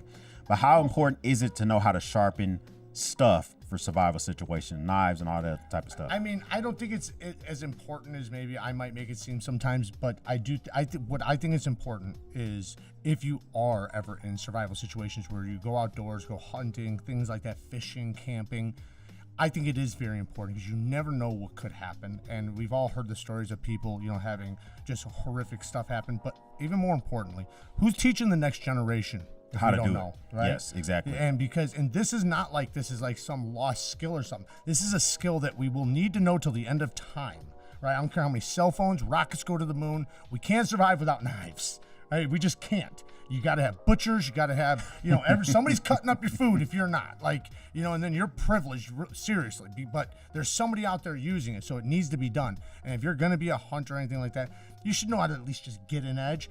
Cool thing is though, is that now we have so many fixed English systems, so if you got a little bit of cash, you can sharpen a knife pretty easily and find a video exactly how to use a system and do it decently well. One thing I talk to people about is the importance of wearing a real watch versus a smart watch, is because if in a survival situation, a real watch like the watch you're wearing right now, if you had to, you can break the face and tie that to a stick. Yep. And sharpen it into a knife, right? A crystal face, And so like those little things I think are super important to know how to do. The next one, even just like the little parts in there, you can maybe make a hook out. Yeah, 100%. There's so many pieces. And so for me personally, Here's the next one. Know your woman's dress size or her jean size. What's your woman's dress or jean size? About 1. She's a 1? Yeah, 1. Okay. Yeah. Now Mrs. X has a fat ass, so she's a 7. She's extra small, otherwise, like for like shirts and stuff. But their sizes are different. Yeah. You know. But it's a 1. So Mrs. X is a 7. Or a 0, 1 or a 0. But you know what? The beneficial part of that is I can buy her jeans, dresses, but I can also buy her lingerie. Yeah. And that type of stuff, she likes that. That's true. That's actually a good one. I like that one. I wasn't expecting that one, but that's a damn good one. Knowing your woman's dress size or her size overall, I think is important. The next one is performing first aid. What is the importance of knowing how to do basic first? I'm not talking about sunken chest wounds or tourniquet, but just basic first aid. Why is that important for a man to know basic first aid? I never thought that I was gonna really have to know. I mean, you always think in the back of your head, like, what if I run into these situations? But until I did run into the situations, like CPR. Yeah. I've done CPR. I couldn't even tell you how many times. I've saved a lot of people's lives, but I've also had people die in my arms. So really, wow. My brother. So it's when you get into the situation, it sucks to learn right then. Yeah. Right? Learn it beforehand, because if it does happen, I one time had it happen in the middle of an intersection, and the guy is like 275, 250. He's a big guy, right? And he's my friend. Like, this is my really good friend. I'm not trying to let my friend die, right?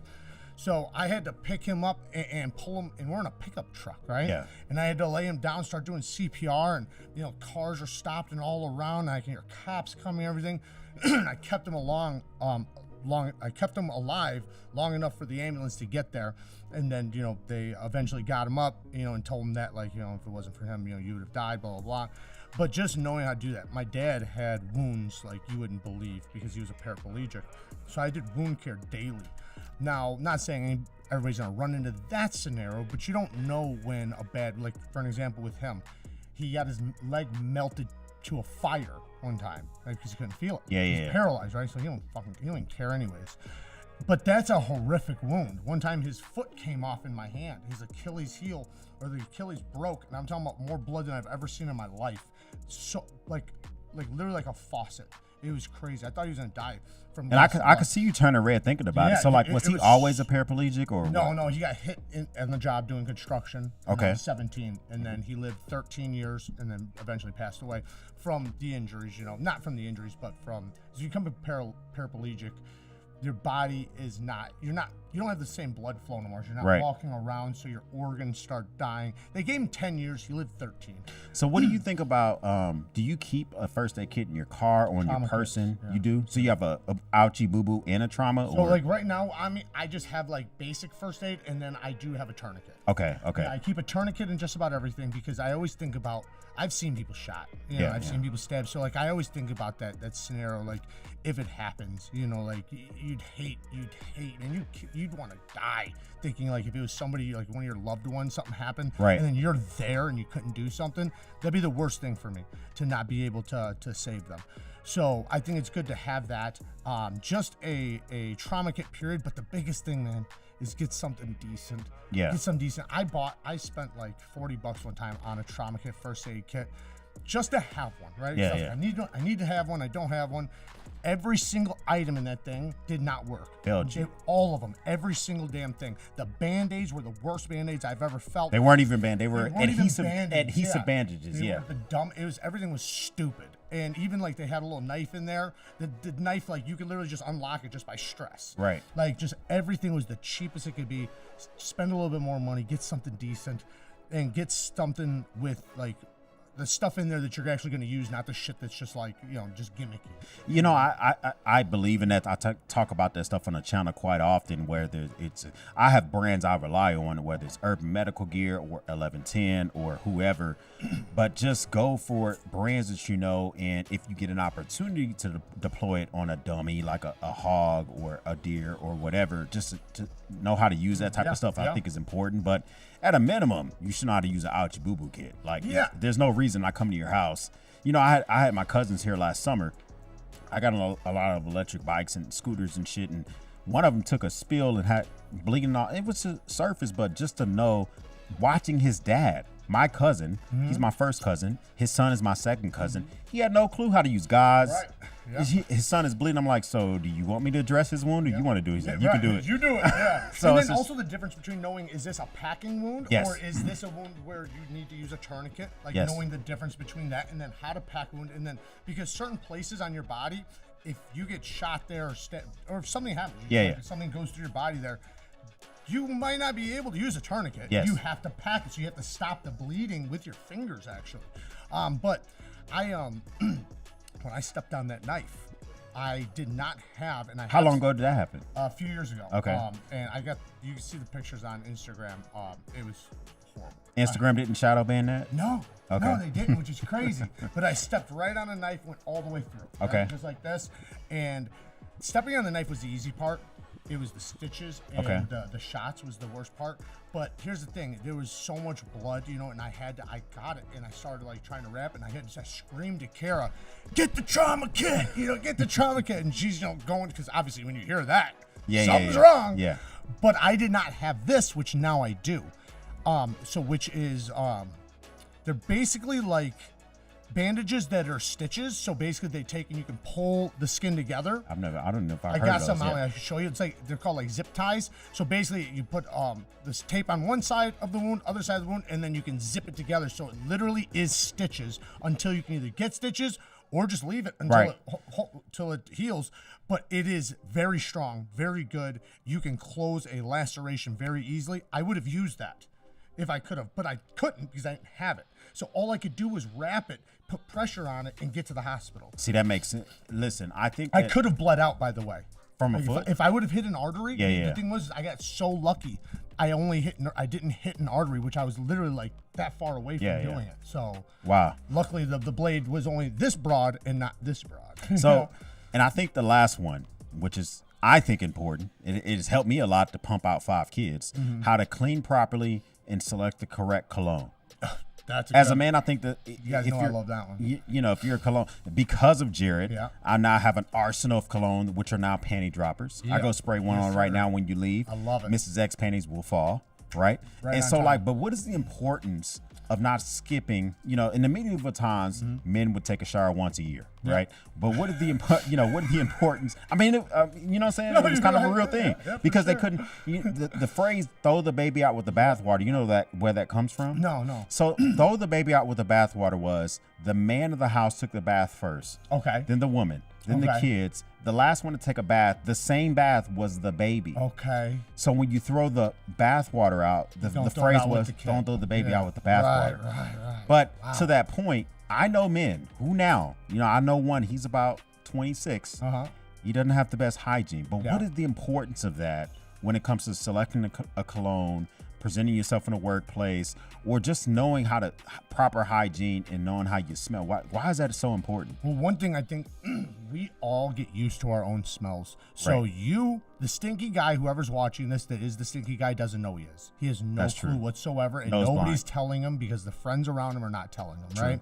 And when you go to like a Blade show at Atlanta, you're going to find them. They're going to be all over. And it's not their fault. It's because you're in a packed environment that's hot with thousands of men that, some are sweaty because it's 100 degrees in there. And, just his ways, you're talking lots, so now your breath stinks, so you need breath mints. And like all these things happen, but just to acknowledge that it potentially could happen and to get to it before it does so that you don't wind up being that guy, right? Just making sure you're getting ahead of it. But yeah, I always say this, like if you have, if you're hiring somebody for a position and 2 guys come in and one's a stinky fucker and the other one smells delightful, you're going to hire that guy, right? You're going to hire that guy for sure. So it's just good, it's good impressions, but there's ways to get, there's a lot of great fragrances that are not expensive at all, that are absolute bangers that last a very long time. One, for an example, is like Game Time. Alexandria Game Time is $42. Decent sized bottle, lasts you a long time. Super strong, lasts all day. And it is, I got a little bottle of it, I can show it to you. It's fire. Versace Dylan Blue, that's like $35-40, and it's a banger. It's like a fresh shower gel out of the shower smell. And yeah, there's so many great little fragrances, but yeah, having a good body, obviously taking care of yourself, period, is number one. But yeah, make sure that you're not the guy who, and I said this in one of my lives because somebody was saying like making it seem like somebody who wore fragrance would stink. It's like, if you think that stinks, you're the stinky fucker. Yeah, 100%. Because that means that you've gotten so used to like cat piss or whatever the smell is, you've gotten so used to that something good smells bad to you. That doesn't make sense to me. How can something that is made to smell good smells bad to you? There's something wrong there, you know? 100%. One thing I will say is that I think that incels, men who don't know the smell of coochie, I think could be the downfall of a lot of societies. I think that's why, you know what I'm saying, a lot, well, we call them Hajis, but in the Middle East, like a lot of those folks didn't run into women because they just smelled horrible. You know, we knew not to ever shake hands with the left hand because they wiped their hand with their left hand with rocks. You know what I'm saying? But even at Blade, Texas, and when I go to Blade, Atlanta, people see me because, you know, I'm the EDC. I'm black, right? If you didn't know, right? What? But no, I'm black. If you didn't know that, but a lot when I go to a shot show, Blade show, I got locks. You know, I'm 6'2", and so good looking dude though. So. Yeah, that's what I've heard that from that every now and again. But I take photos with folks, right? No, there's nothing wrong with that. But you know, I take photos with folks, and they're like, I want to take a photo with you, and I cannot tell you how many people have a smell when I know why you're there alone. Yes. For sure. And like I said, sometimes it's not even their fault. Like they got off work, they rushed there. Yeah. It's hot. That's why I said know that. Like know that before you go there that this is the way it's going to be. You know you're going to be around 10,000 men. Mm-hmm. You know you're going to be hot. It's going to be 100 degrees in there. Like last year when we went there, I walked in and I looked at Seth at the weed booth and he's like sweating and I'm like, what the fuck is going on here? Yeah. He's like, I begged them to turn the air on. They just turned it on. It's not going to cool down for at least 2 hours. And he's like, and it's just like, man, this sucks. It's very hot. And people haven't even gotten in there yet. So you can imagine when it's packed. So just know this shit's going to happen and know that, you know, to try to do your best to just smell good in those environments. Hygiene, you know, with your mouth, with your breath, same thing. If you're going to be in people's faces, do something about it, you know. So one thing I'm about to do. And it makes you look better too. It really does. 100%. Yeah. Even if you didn't have the chance to. So for me, shit, shower, and shave are my routines in the morning, right? Mm-hmm.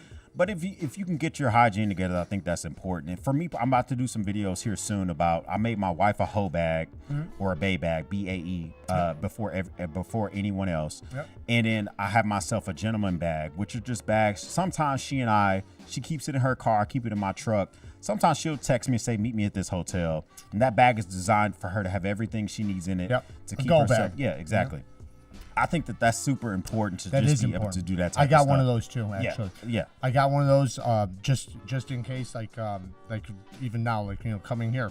That's all. I just had to grab that. I have everything I need. I already know it. Gentleman bag ready to go. And then I have like these sample fragrances that I know they're plenty for like a month. Yeah. So I'll grab like 5 or 6 of those ones I know, throw them in a bag. I got plenty of fragrances, you know. It'll obviously, you know, last, but then I can wear different fragrances.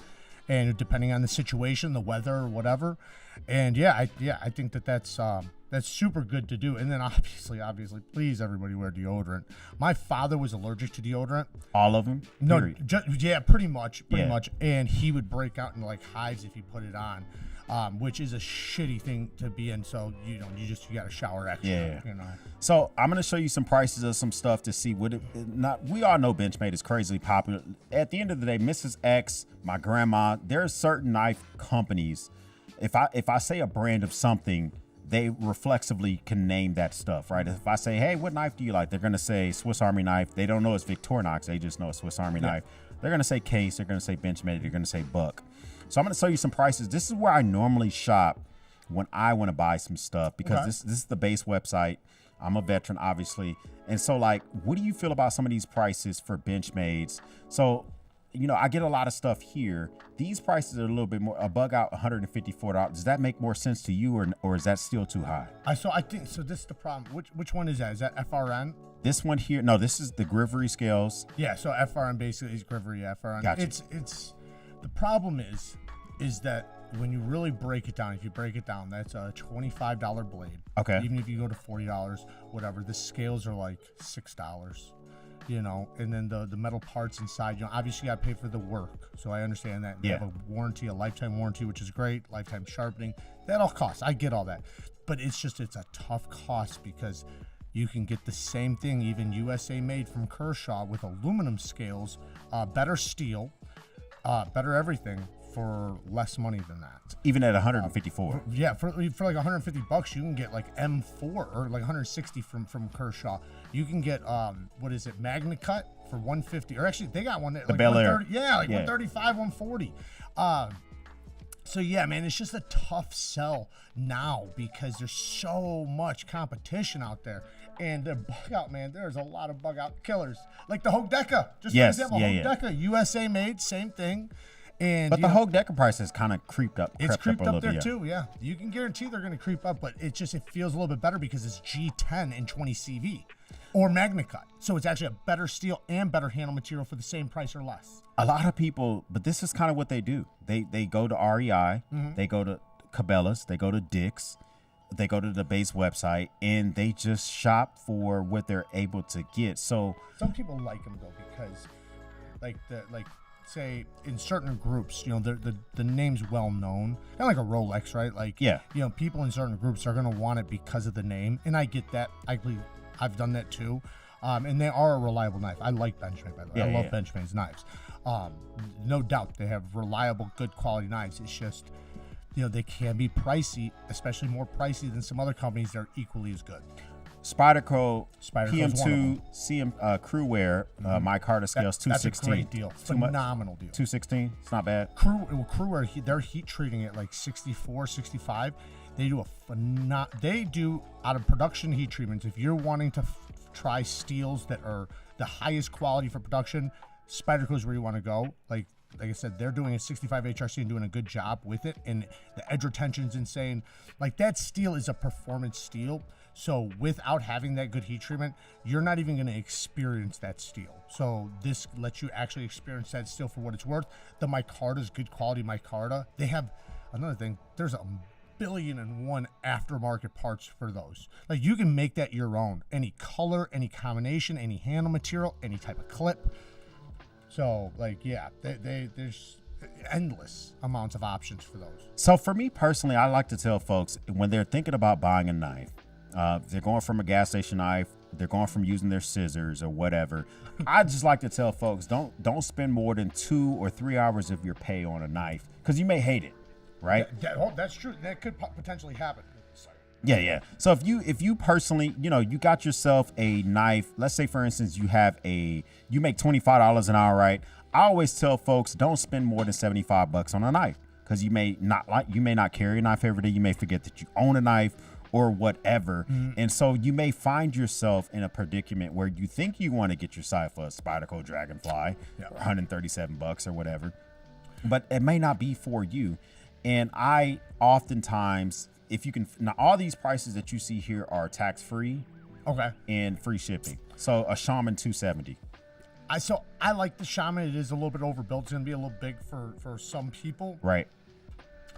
It's USA made. It is a good steel, good heat treatment. It is a little overpriced, but it is even at 270. Yeah. I mean, it's a great knife, man. I hate to even say that because it is a damn good knife. And because it is S30V, yeah. A reliable knife, man. Yeah. It's built like a tank. It's so ergonomic. This is like the great blend between slicey and hard use. I can see that, yeah. One thing with Benchmade, though, if you do want to get a Benchmade, you want the name, get the Benchmade Griptilian Sheepsfoot. It's like $140. You're getting S30V, and it has a strong lock. It's got the crossbar lock. It's really good. I prefer the Sheepsfoot with the hole deployment. Somebody else might want the studs, but that's a great way to get into Benchmade without spending an arm and a leg. And the reason why is because they've been making it for so long. They have the parts from previous. Always ready. They've already purchased the parts, so like you're getting the. I'll tell you what, in a few years the price is going up.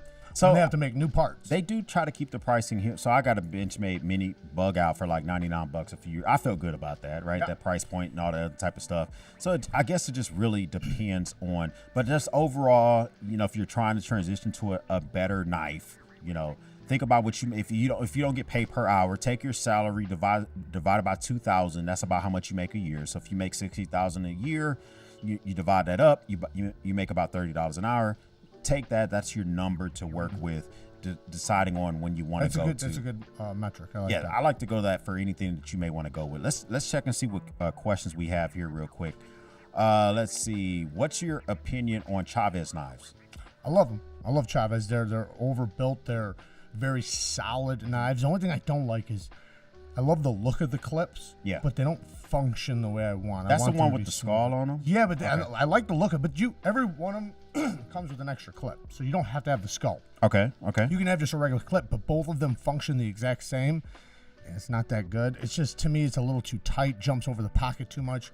I want it to be smoother, but the knife itself is good. The one thing is it does have some sharp corners, but I think it's cool, man. It's tough, it's badass, it's big, it's bulky. You gotta want a big, bulky knife, though. So I saw this at Blade Show, and I thought this was unique. It's a utility. You have one of those? Yep. So that comes with an extra clip also? Even the utility? You know what? Yes, I think so, yeah. Okay. They all do, pretty much. And so, so Yeah, 'cause Chavez. sorry, go ahead. Joseph Chavez, that might be, if you're interested in it, watch some videos on it, watch it in people's hands. And if that's something, if it's in your price point, then pull the trigger. Don't 100%. I can tell you we like it, we hate it, or whatever. But I would also say if you get a chance to go to a store and put your phalanges on it, that might be a good idea for you as well.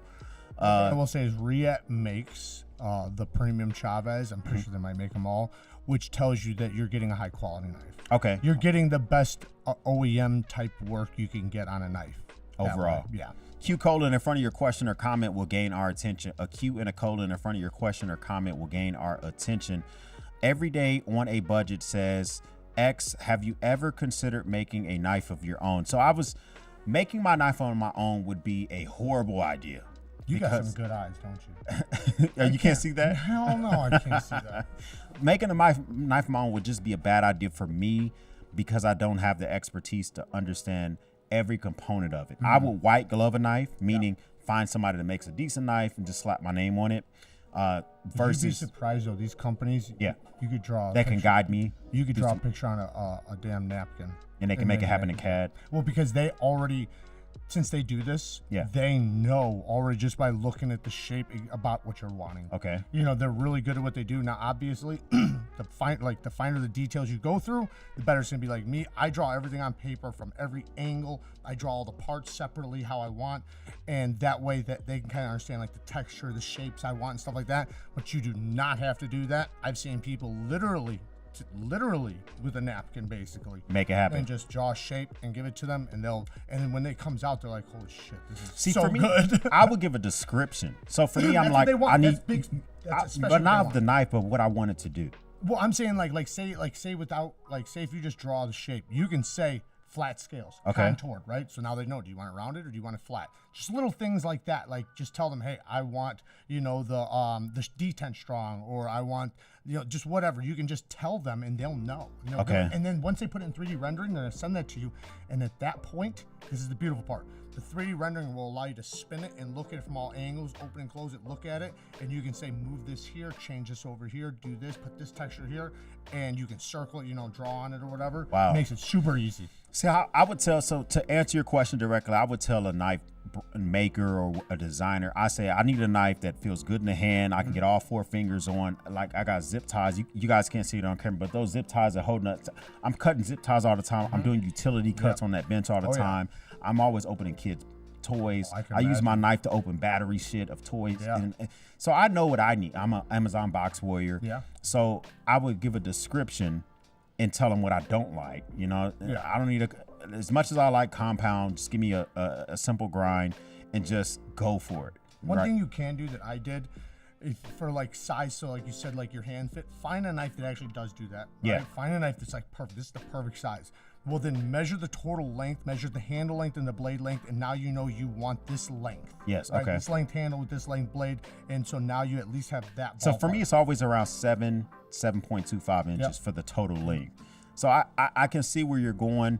That's something I should consider every day on a budget. I haven't thought about it, but that's a really good question. Victor says, what do you think about Battle Boxes are good? The company that, you ever heard of Battle Boxes? Yeah. What do you think about them?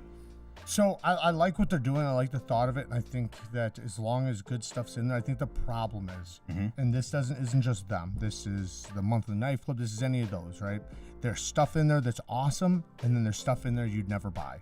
So that's the problem. It's like okay, yes, I got more for my money, right? Like say it's $300, whatever package you $300 worth of stuff, and I only spent $150 for it. Yes. Yeah. But only $150 worth of stuff in there, you would have actually bought yourself. Like I wouldn't carry a hank. They might give you a hank. Or stickers, like REs exotic and patches. stickers and just weird stuff that it's like, yeah, this is something I will never, ever, ever use, carry, or whatever. So in that regard, like I think that what they should do is they should try their best to put only the things in there that are guaranteed to be used and wanted to be used. I mean, you know what those things are, by the way. Like, it's very easy to know what's thrown in there just to throw in there. Like, oh, this is an extra $3, extra $5. You know what I mean? And make it feel like you're getting it worth it. Right. Victor, what I would say to your question specifically is I haven't done those boxes in a while. I've done Curiosity Box, which is just more scientific stuff for my kids. Okay. That type of stuff is cool. But I do a lot of cigar boxes where jrcigars.com provide a cigar club. I pay them a monthly fee. They send me 5 or 6 sticks a month, and I smoke them and see what I like. Different brands? Yeah. And so stuff I would never buy or experience, and they send it to me. So you get to find out if you're going to want it. Buy it. So that's what I would do with Battle Box. Maybe get yourself a 3-month subscription. Yeah. Or I don't think they send it to you monthly. Maybe every quarter. I don't know how often they send it, but I think it's monthly. Oh, for Battle Boxes? I'm not 100%. But I know like Monthly Knife Club and some of the other ones are a month.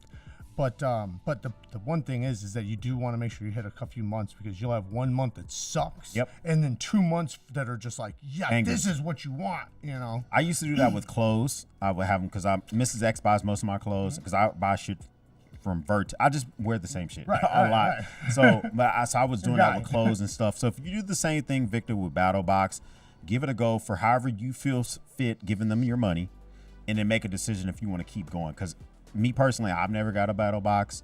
I probably won't get a Battle Box, but I'm a YouTuber, so it's kind of hard to ask me because I'm not. They would probably send me a Battle Box before I bought a Battle Box. Yeah, same. You know, so that makes a lot of sense. So any departing words you want to leave the folks here? I've linked up Jared Neves Knives in the description. You click his name, it takes you over to his channel. Subscribe to the channel. That will be well appreciated. Check out the content as well. But departing words that you want to leave the people. Do you not see color? Do I not see color? Yeah. Like literally? Somebody said that in the comments. Oh, really? Yeah.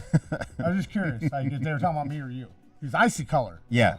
No. I'm just making sure. So I will say this. So somebody commented on a video of mine today. So first off, if you guys don't know, okay, so, and I can speak for myself, and I think Jared can say the same thing.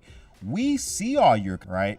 When you leave a comment on a YouTube video, it pops up on my phone, and depending on the comment, I may engage, I may not. But somebody asked me today if I heard of, so CRKT just came out with the Momambo or some shit like that.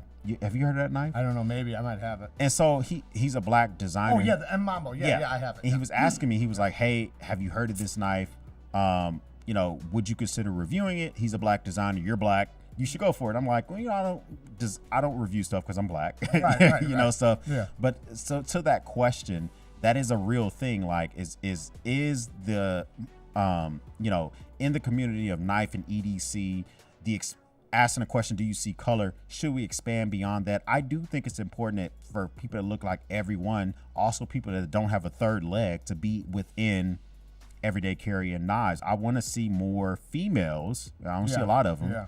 You know, I see Melissa Backwoods, and but she's not really doing reviews. She's kind of like showcasing stuff. I want to see like more like people that I've used this for 6 months. And what do you think about like people of color and females and transgender, whoever? Like, for me, like everybody sees color, so you just be a liar if you say you didn't. Everybody can see color, but I was raised in the black community, so like my neighborhood was black. I have family members that are black. I didn't and Hispanic and everything. So it's like I've been around all walks of life. I just look at character, man. It's because I can't. It's hard for me not to, man. My best friends growing up, my first best friends, all the way to growing up, and every place I lived. I've had black friends have my back, getting in fist fights with me and stand up for, like, I can't even think about like looking at any other way other than the character, right? Is that person my kind of person or not?